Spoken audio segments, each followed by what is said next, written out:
Carol Ford. I've just caught her down at Flip Out in Chatham in Kent doing a session, and I was so interested to interview her because I met her last year on a bike ride, and she's got a great story. I just want to take us back a little bit. Okay.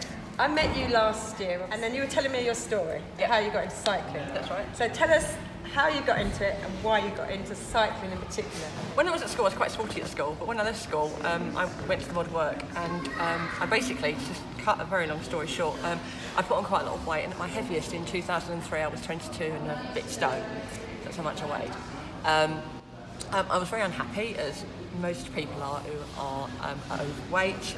I found doing simple things like walking, enjoying outside exercise, which I love being outside, and very, very difficult.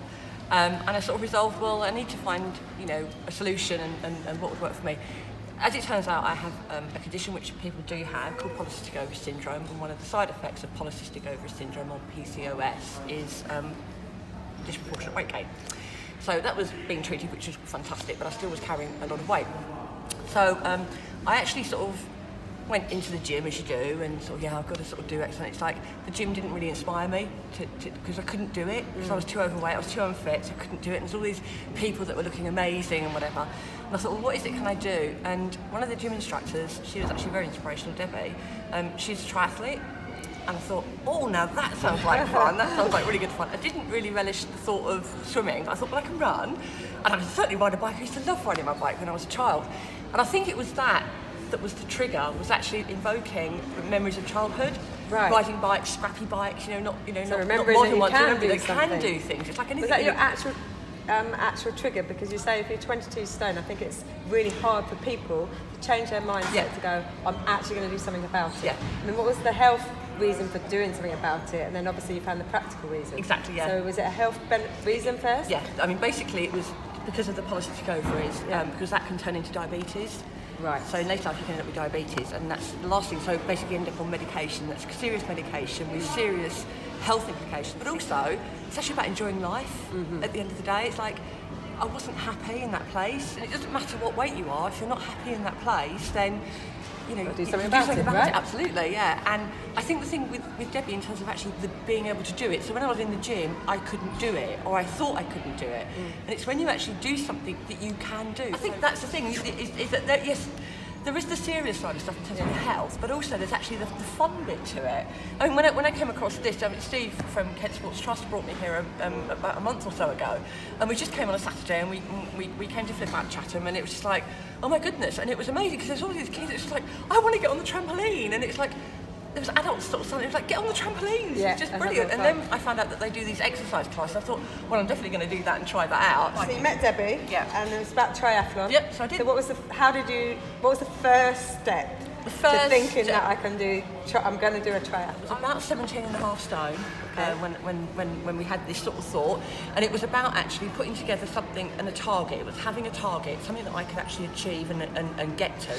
So that was it, and it was like I could swim, i.e. go for fun swimming, but I couldn't swim properly. She taught me how to swim. So technique, breathing, how to do all the strokes and everything. So I'd be in the pool at 5 o'clock in the morning. Then just from doing nothing and hating going to the gym. 5 o'clock in the morning, I'd be doing swimming, and then in the evening I'd do a swim class. Wow. So she took me on a journey of bike, so how to actually sort of ride a bike properly as opposed to doing it for fun. And you could already run. And I could already run. You just run. You just sort of put trainers on and you run. So so that was that, and I entered to get my target. I entered the sprint triathlon. So it's only a little one. So what was the distance for that? The distances were, if I can get this right, I think were. What was it? 1,500 metres swim, open water swim. Oh, that's a long way. 1,500 metres. 1,500 wow. metres open water swim. Okay. Bike was about 25 miles ish, Right. And then the run, I think, was 5k. Oh, so it was a proper race. Job. It was a proper job. Okay. I think I came probably third or fourth from last. But who cares? But at the end, I will never forget the end. When I crossed that finishing line, I was just like, I did that all on my own. It feels amazing because it isn't about racing anybody else. No. It's nothing to do with that. It's your personal goal, exactly. And having that target and achieving it and crossing the line. And it doesn't matter if it's taken me all day to do it. Yeah. It doesn't matter what the time was or anything like that. It was just actually the the taking part and doing it and achieving it. So you did that? Did that, yeah. And then what? For one reason or another, I got into it and I didn't do much sport, and I thought, I've got to get into sport. And 2 years ago, and this was a really good trick, 2 years ago, I basically went to St Lucia with my best friend. I was very, very lucky. I went there as a treat, and I've been through a really tough time personally, and I just thought they had swim classes at this place.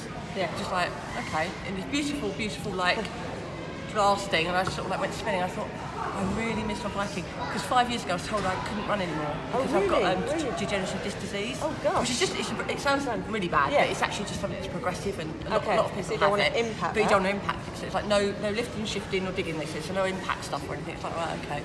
Well, what can I do? Well, I can bike ride. I thought, right, I'm going to get into this now. So went 2 years ago, went to spinning classes, went every day, twice a day sometimes. Really, really enjoyed it. And I thought, that's it, I'm going to join the club. So I went to join this little club over the way here and went cycling.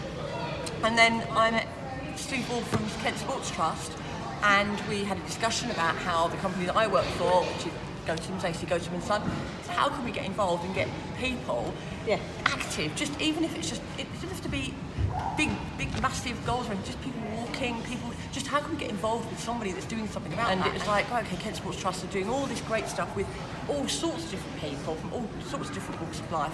And it's like, well, what can we do? So it's like we put on the Great Kent Cycle Ride, and that's how I came across and met you. So you've also changed your food habits quite a lot as well. Yes, I have. Can you just go through that a little bit? Because I think that's important. So anyone can up the ante on the fitness and use that as a tool to reduce weight and obviously have the mental health. But what did you do drastically with the food? Basically, the food was the real big trigger, because that's what I've learned is food is a significant portion of this. So we eat 6 times or 7 times a day. I have lean protein. It's brilliant. It's absolutely amazing. It's changed my life. I look different. I feel different. I lift weights. Yeah. I love watching what you do. I love lifting weights now. I mean, I'm in the gym, loving being in the gym. I just watch you do the press-ups with the what they call the KO8 thing. It's just like those plyometric. I can do them.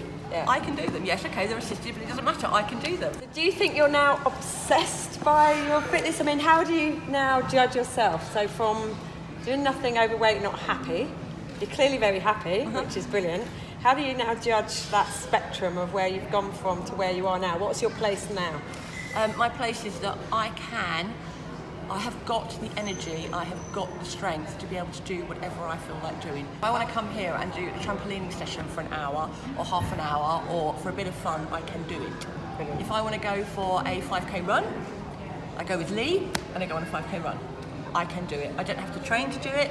I can do it because I go to the gym regularly, because I do sport and exercise regularly. And how does that make you feel? It makes me feel amazing. It makes me feel alive. It makes me feel well. I'm not ill, touch wood. I don't get any, I'm not cold or fluey or anything like that too. So my food, combined with doing good, solid exercise, quality exercise, I just feel amazing, and I do it for fun. I think we'll leave that there. That's amazing. I mean, honestly, it's so good. I mean, I've been looking back on your Instagram posts, and you can just see the transformation in your body, also like smiling. So well done.